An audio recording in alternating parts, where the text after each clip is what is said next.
España es desde luego tierra de misterios, tierra de fantasmas, de casas encantadas, de leyendas, pero sobre todo es tierra de brujas. En el norte, en Galicia, está la veneración a las meigas, brujas buenas que utilizan la magia blanca para deshacer los hechizos de las brujas oscuras. En Aragón tenemos el pueblo de Trasmoz, único pueblo de España excomulgado y maldito por la Iglesia Católica por sus aquelarres y misas negras. Al sur, en Andalucía, se encuentra el pueblo de Soportújar, fundado por las brujas que oían de la Inquisición. Y en toda España tenemos mitos, leyendas, tradiciones y fiestas relacionadas con estas magas. Pero hoy no hablaremos de mitos y leyendas. Os hablaremos de brujas reales, de aquelarres de mujeres que se reunían en torno al fuego para llamar al diablo con sacrificios humanos y que aterrorizaban a pueblos enteros con su maldad y sus conjuros.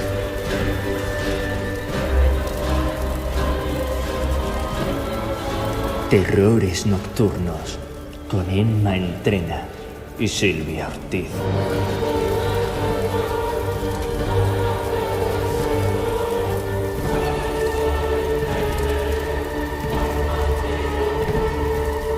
Al contrario que en el resto de Europa, en España no era la Iglesia la que perseguía a las brujas, sino los tribunales civiles.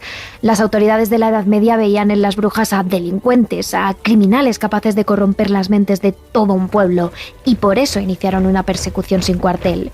La Inquisición, sin embargo, jugó un papel secundario en esta persecución, ya que no consideraba a las brujas verdaderas cristianas, sino ignorantes y analfabetas fuera de la fe.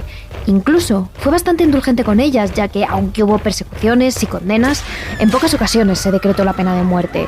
Hubo latigazos, multas, exilios, pero nada parecido a la caza de brujas europea de los siglos XVI y XVII.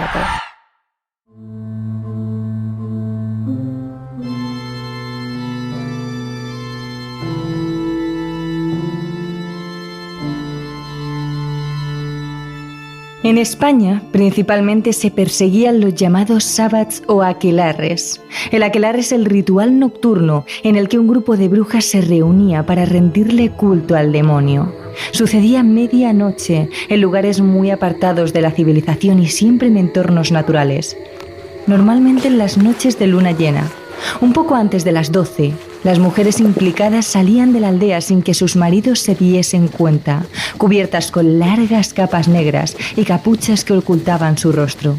Atrás dejaban a sus maridos, a sus hijos, el trabajo doméstico, la sumisión y una religión que las trataba como esclavas. Al llegar al bosque, todas las mujeres, ocultas tras sus capas y en la privacidad que les daba la espesura del bosque, se colocaban en un círculo en torno a una hoguera. Y un único elemento destacaba en el bosque, un altar de piedra. Frente a él podía haber dos elementos diferentes: un macho cabrío, como la representación del demonio encarnado, o una de las brujas, la más vieja, que sería la que presidiría todo el aquelarre. En ese momento comenzaba una especie de misa que se burlaba de los rituales católicos y los invertía y pervertía para complacer al demonio. La bruja mayor repartía una hostia negra, se rezaba el credo al revés y se prestaba culto a lo maligno. Las brujas, mediante cantos y rezos, se sometían completamente a la voluntad del demonio. Casi como esclavas a su servicio, lo veneraban en todas las formas. Y para demostrar esta veneración, estaba la segunda parte del ritual, los sacrificios humanos. Sobre el altar de piedra, las brujas colocaban a su víctima de esa noche, normalmente niños, bebés de pocos meses cuyas madres no eran parte del culto, y después de ofrecérselo al demonio, le atravesaban el corazón con un cuchillo.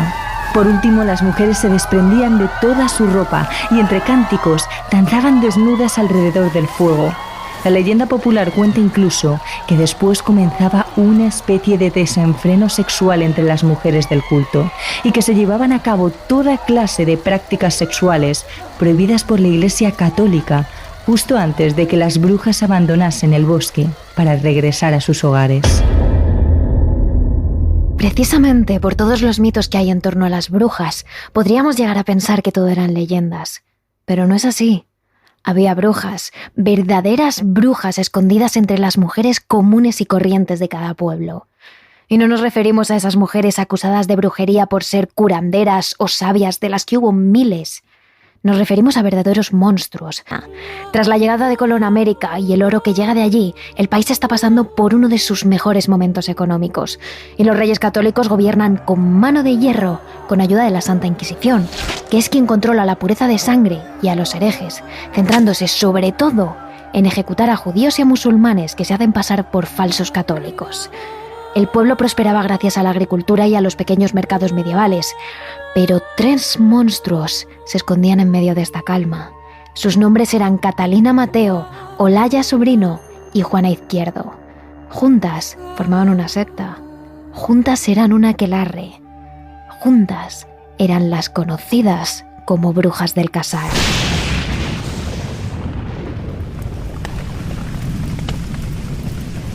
Eran mujeres frías y calculadoras que tenían estudiado cada paso que iban a dar para llegar a su fin, el sacrificio de un niño en nombre del demonio. Las brujas estudiaban al pueblo y buscaban mujeres embarazadas de 8 o 9 meses a punto de dar a luz o que acabaran de parir para llamar a sus puertas. La mayor, Catalina, se plantaba en medio de la puerta con su oscuro vestido negro y flanqueada por Juana y Olaya, más jóvenes, pero no menos malignas. Una vez allí, cuando la madre de la criatura abría, las 3 brujas le pedían dinero, un donativo a cambio de la protección de su hijo. Y en la mayoría de los casos, las madres no se la jugaban. Por muy desorbitada que fuera la cantidad, preferían pagar que alterar a aquellas que sabían que participaban en todo tipo de rituales oscuros. Sin embargo, algunas madres se negaban, y no tanto por valentía como por la imposibilidad de conseguir el dinero. Y ellas, las que se negaban, eran las elegidas. 2 días después de que la madre se negara, las brujas comenzaban su caza. Una vez el reloj tocaba las 12, se cubrían con capas y sendas capuchas negras y salían en busca de su presa. Se escondían para vigilar la casa y esperaban.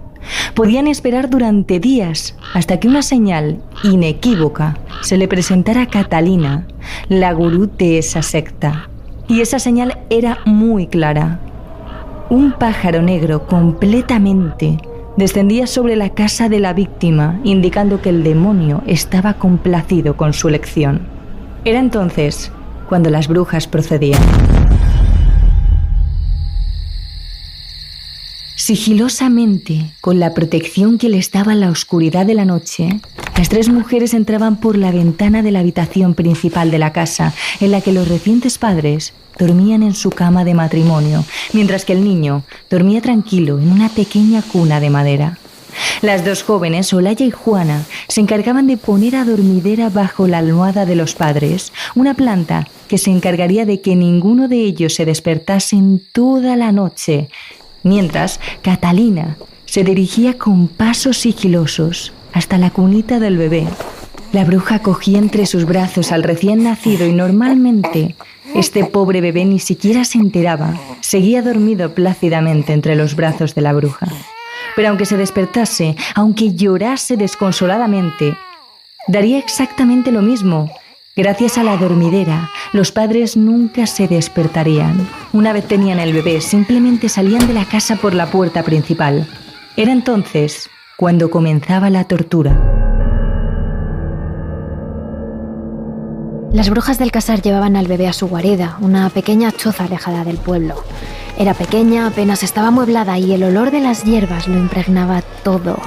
Colocaban al bebé en el centro de la sala, sobre una mesa, en presencia de un macho cabrío que representaba al diablo encarnado. Y entonces comenzaba el ritual. Primero, las brujas quebraban y rompían los huesos del pobre niño. Le pellizcaban, le golpeaban, le quemaban y le torturaban durante horas, hasta que el niño, tras una larga agonía, finalmente moría. Catalina cogía entonces el cuerpecillo deformado del bebé y guiaba a Juana y a Olaya ante la presencia del macho cabrío. Las 3 brujas se arrodillaban entonces ante él y le ofrecían el sacrificio humano al demonio para demostrar su veneración y para que éste les concediera más poder. Una vez las brujas consideraban que el demonio estaba satisfecho con su sumisión y con su sacrificio, se levantaban, volvían a ponerse sus capas, envolvían el cadáver del niño en una manta y salían. Emprendían el camino de vuelta a la casa de la madre y deshacían todo el proceso, De nuevo entraban por la ventana, Catalina dejaba al bebé en el lecho de sus padres y Juana y Olalla retiraban la dormidera de sus almohadas para finalmente abandonar la casa y volver a su guarida.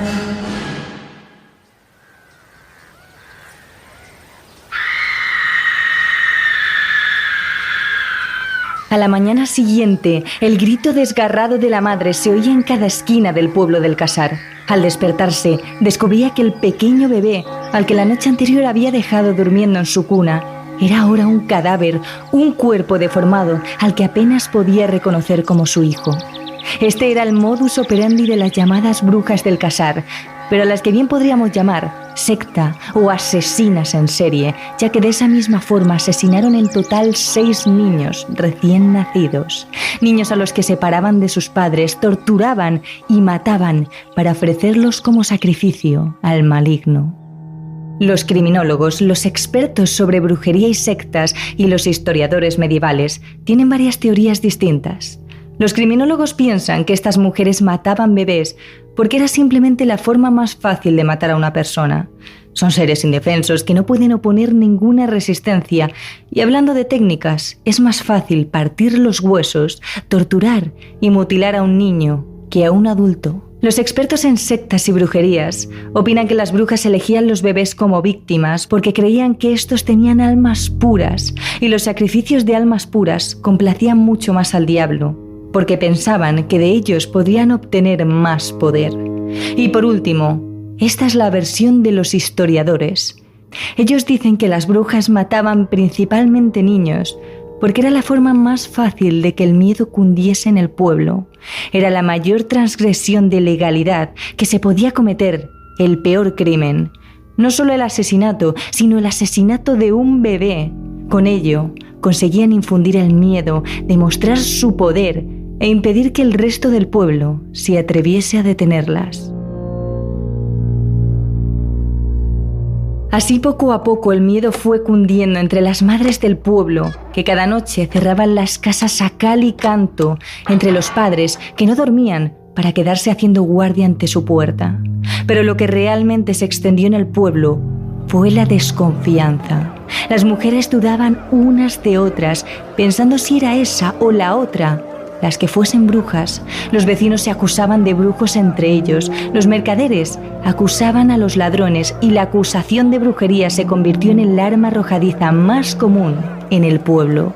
Pero nadie, absolutamente nadie, tuvo el valor de acusar a las 3 mujeres que se refugiaban a las afueras de este. Nadie, hasta que la Santa Inquisición decidió intervenir. Y poco tardó la Inquisición en descubrir lo que pasaba en el Casar. Tras unos pocos días investigando, las pesquisas llevaron al Santo Oficio a la guarida de las brujas.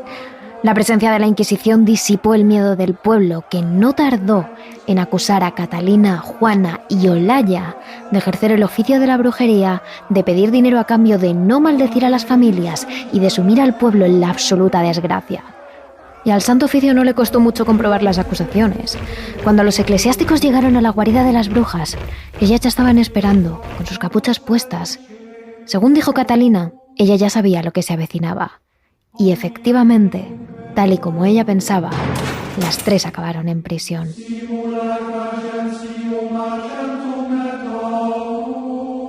Sin embargo, una vez allí, el destino de las brujas del Casar sería muy diferente.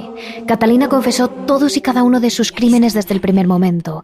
En medio de una andrajosa prisión, sí, pero sentada orgullosamente en una silla y con todas las comodidades.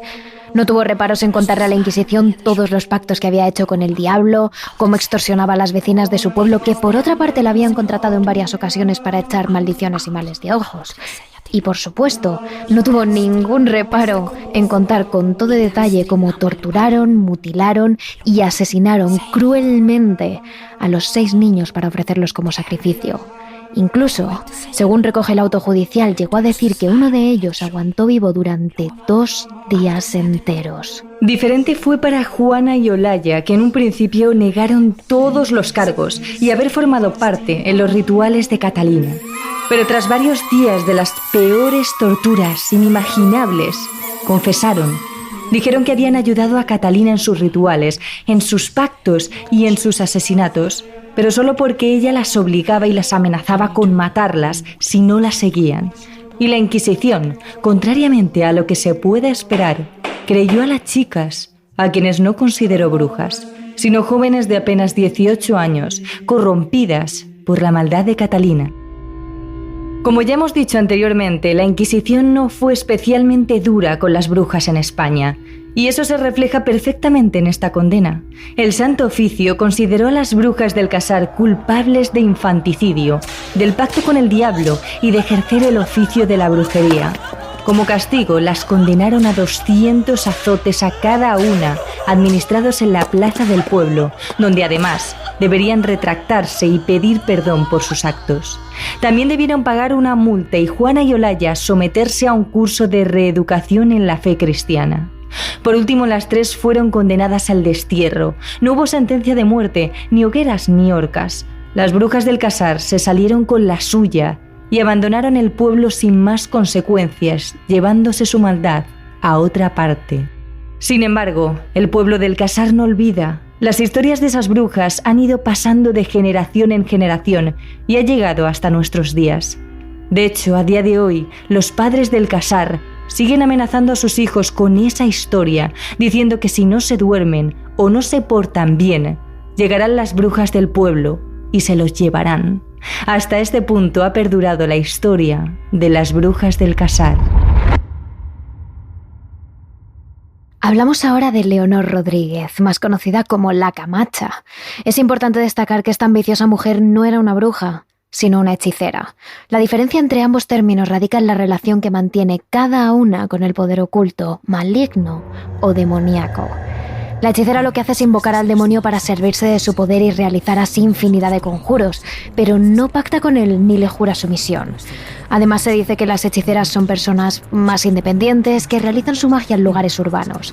Por ello, tienden a ser más solitarias y a evitar los rituales en grupo. La hechicera tiene relación con el diablo, sí, ya que invoca a este en sus rituales mágicos, pero es importante destacar que su trato de amistad con él no sobrepasa ese límite. No hay sumisión ni sexo. Las brujas mantienen una relación diferente con el demonio. Por lo general establecen un vínculo mucho más fuerte, ya que hacen un pacto con el mismísimo Satán, renunciando así a su fe y rindiéndole culto y sumisión. Además, encontramos a las brujas en un ambiente más comunitario y rural. Acompañadas de otras brujas, se reúnen en un valle o en alguna montaña para adorar al diablo al cual han jurado sumisión y obediencia para practicar todo el mal que esté en su mano. Por último, las brujas llegan a mantener relaciones sexuales con su mentor, cosa que no suele suceder en el caso de las hechiceras, mucho más independientes y reservadas.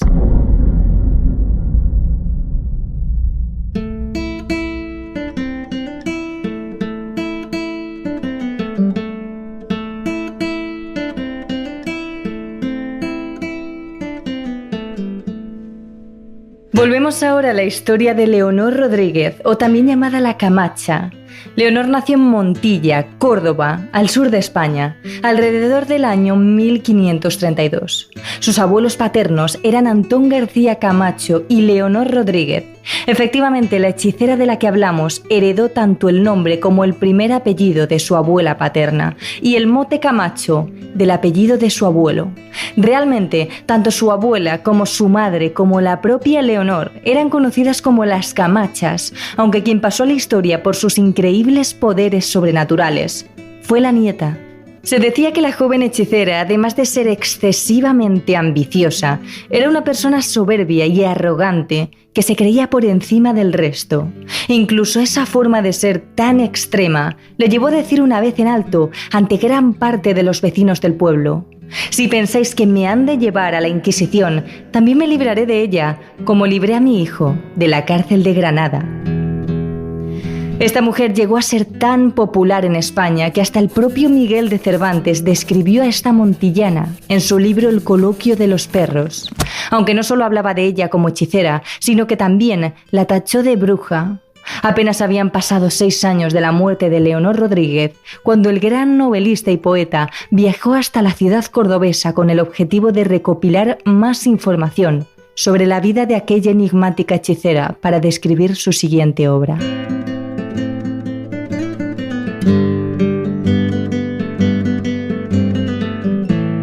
Desde bien pequeña, Leonor Rodríguez habría aprendido mucho acerca de lo relacionado con los conjuros y la magia. Ella aseguraba que poseía un familiar, un demonio doméstico que le ayudaba en sus acciones mágicas.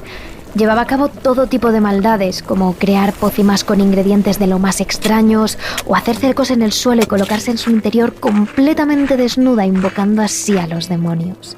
Cuando tuvo edad para casarse, la emparejaron con Antón García de Bonilla, un hombre de lo más normal, que con el tiempo acabó volviéndose completamente loco. Existen registros del año 1556 en los que se confirma que su marido tenía un grave problema de salud mental. Es por ello que se empezó a llamar al pobre hombre como Antón Bonilla, el Furioso, ya que aquello que padecía le hacía sufrir desequilibrios psíquicos que le provocaban enormes ataques de agresividad. En el pueblo se decía que era la propia Leonor quien había convertido a su marido en un loco, que gracias a sus pócimas y al demonio que decía ayudarle a realizar los conjuros, había conseguido convertir a Antón Bonilla en alguien completamente distinto que apenas sabía distinguir la realidad de los fuertes ataques de agresividad en los que aseguraba que todo y todos estaban en su contra. Pero lo más llamativo de todo es que incluso la propia Leonor afirmaba haber convertido a su marido en otra persona, en alguien que padecía una grave enfermedad de la cual no existía cura, en un pobre loco. De hecho, la vida de su marido no sería muy larga, ya que pocos años después acabó falleciendo precisamente por esta enfermedad. Alrededor del año 1567, la hechicera desapareció durante 4 meses de su ciudad, Montilla, y algunos vecinos aseguraban que durante ese tiempo estuvo aprendiendo más sobre hechicería. Se fue hasta Granada para hablar allí con una mora, aunque otras fuentes señalan que era un hombre con quien había contactado para aprender sobre hierbas y esencias necesarias para realizar pociones que hasta la fecha desconocía. Pero a partir de ese momento, Leonor Rodríguez conoció poderosos hechiceros, cristianos y moriscos que le hicieron aprender todavía más sobre todo aquello. Cuando volvió a su pequeña ciudad natal, la hechicera lo hizo con la cabeza bien alta, más que de costumbre, porque ahora sentía que era, sin duda, una de las hechiceras más poderosas de toda la región. Y así fue como poco a poco, Leonor fue ganando fama. Cada vez eran más los que acudían a su casa en busca de algo que les ayudase a resolver sus problemas.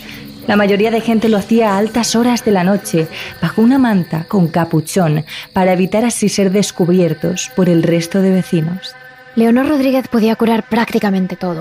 Podía conseguir que tu media naranja llamase a tu puerta en menos de un día, que tu pelo apenas perceptible creciese fuerte y sano. También podía quitarte de encima un mal de ojo. Por el contrario, echar cualquier tipo de maldición a aquella persona a la que más deseases ver sufrir.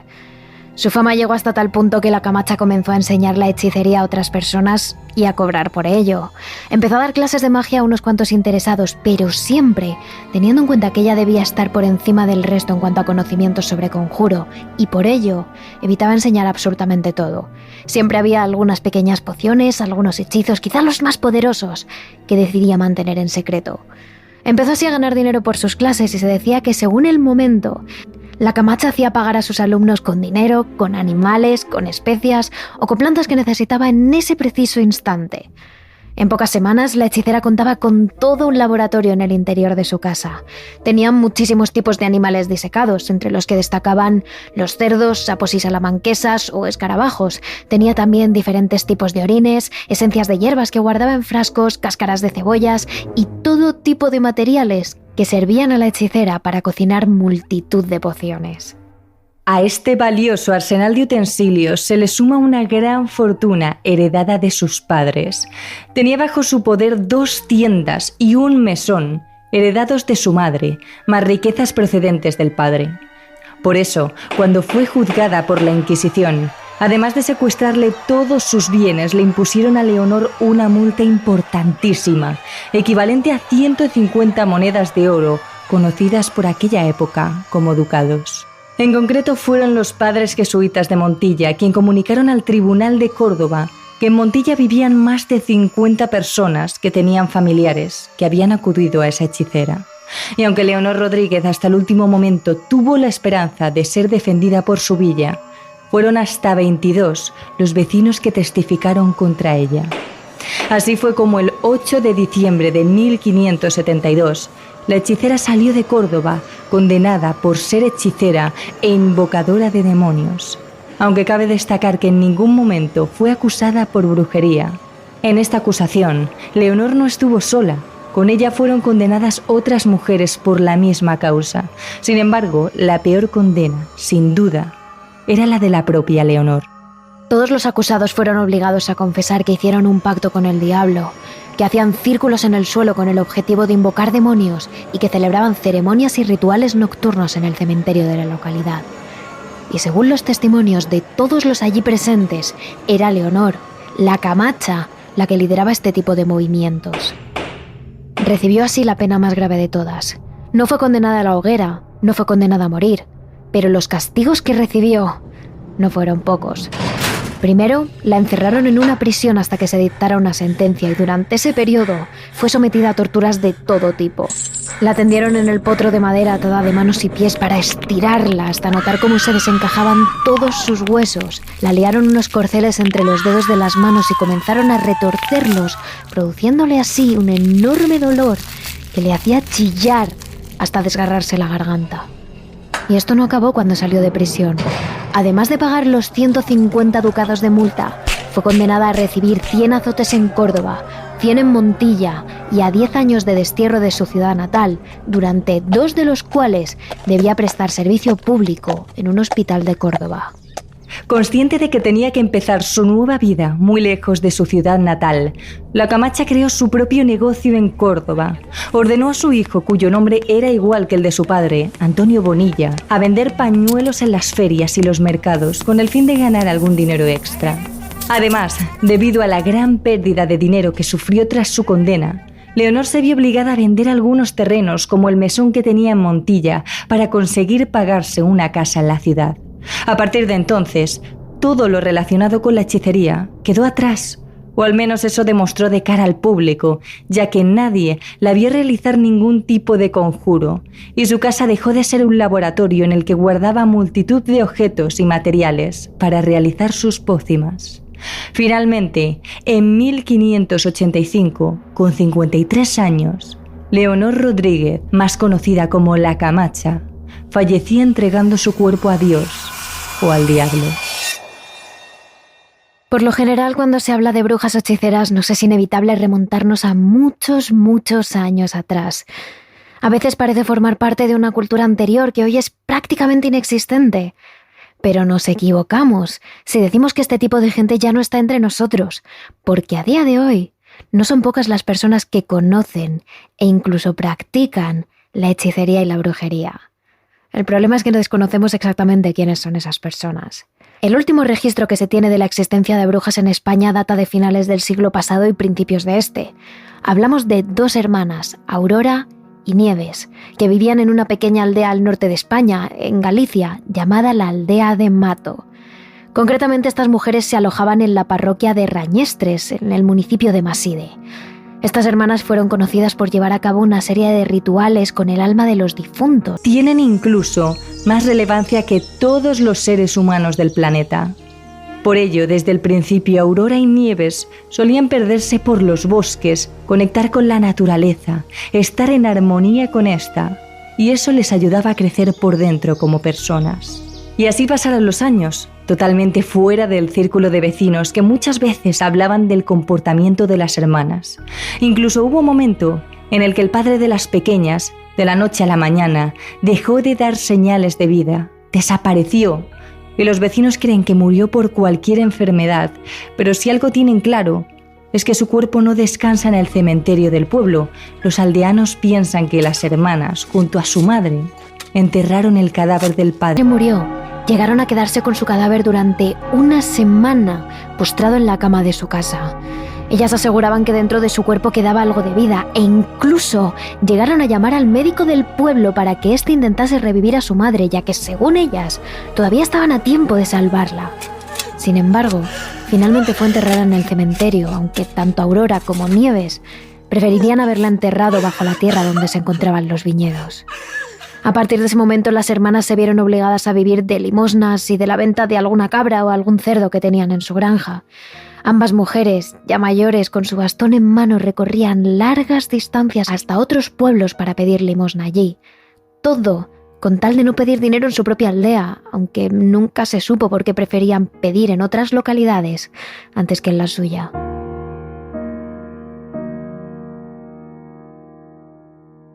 Y es en ese punto cuando surge la magia, cuando las mujeres pedían limosna.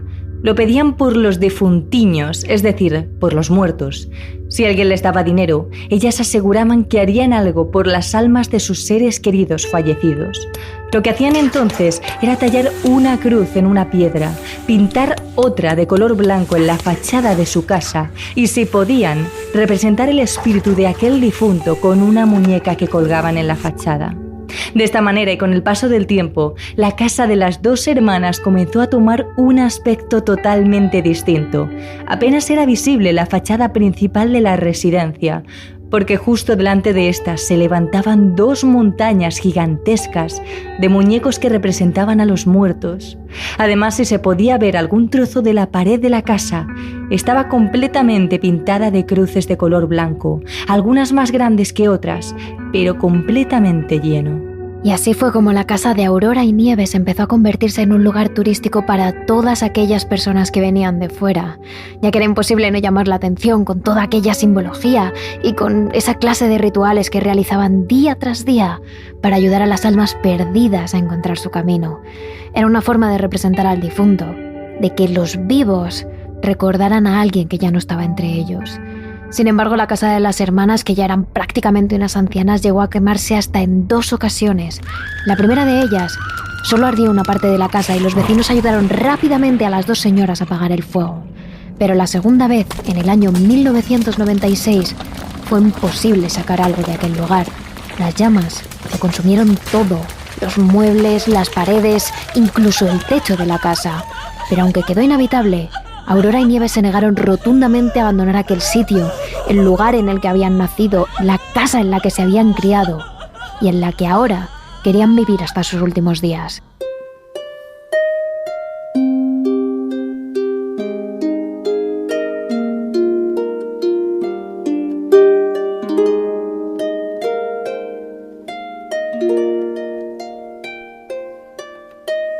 Así que en pleno noviembre, en Galicia, las 2 ancianas estuvieron viviendo en aquel lugar.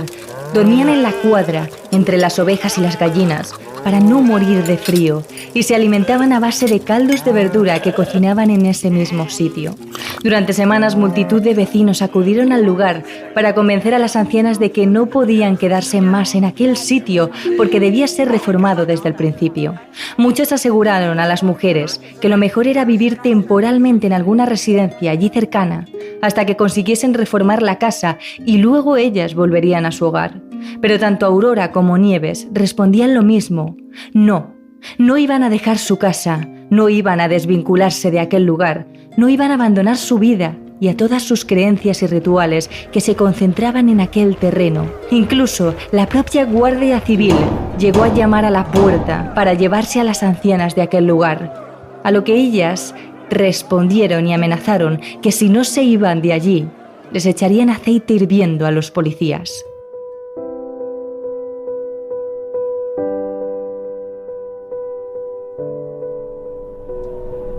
Y así fue como durante algunos días más las 2 ancianas estuvieron viviendo en aquel lugar. Pero pasado un tiempo, ambas llegaron a la misma conclusión que el resto de vecinos. Es cierto que querían quedarse en aquel lugar, pero estaban viviendo entre ruinas, 2 ancianas y en pleno invierno. Apenas quedaban paredes en pie. Las cruces que antaño adornaban estos muros habían quedado calcinadas, al igual que los muñecos que habían representado las almas de los difuntos, que ahora se habían convertido en una montaña de cenizas. Las 2 sabían que esto no podría alargarse mucho más, así que finalmente, el 28 de noviembre, deciden preguntar a la Guardia Civil dónde iban a llevarlas. La respuesta, que pasarían a vivir en una residencia situada cerca de allí, en Carballino. Desde el momento en el que las viejecitas llegaron al lugar pidieron tener una habitación para ellas, con 2 camas juntas. Se negaban a dormir en habitaciones separadas. Se necesitaban la una a la otra y no concebían vivir el resto de sus vidas separadas. Ya en la residencia no volvieron a pedir limosnas ni a representar las almas de los difuntos de ninguna forma, pero jamás olvidaron aquellos rituales que las dos realizaron día tras día durante tantísimos años. Aurora Varela falleció el 15 de septiembre de 1997, poco después de llegar a la residencia, y su hermana, Nieves, vivió hasta el 21 de noviembre de 2002.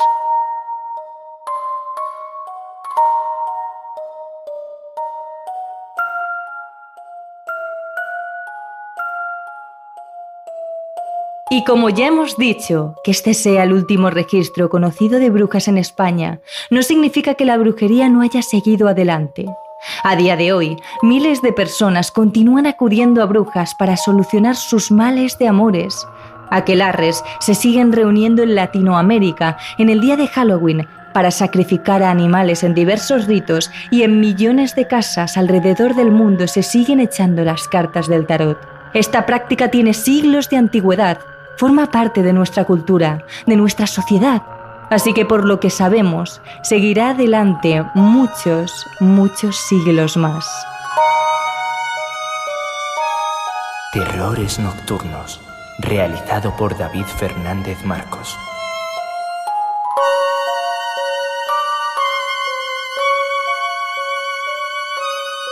Escúchanos también a través de nuestra cuenta de Terrores Nocturnos en Spreaker, iVoox, Spotify, YouTube o Apple Podcast. Y síguenos también en nuestras redes sociales de Twitter, @terroresn, o en nuestro Instagram, Terrores Nocturnos Radio.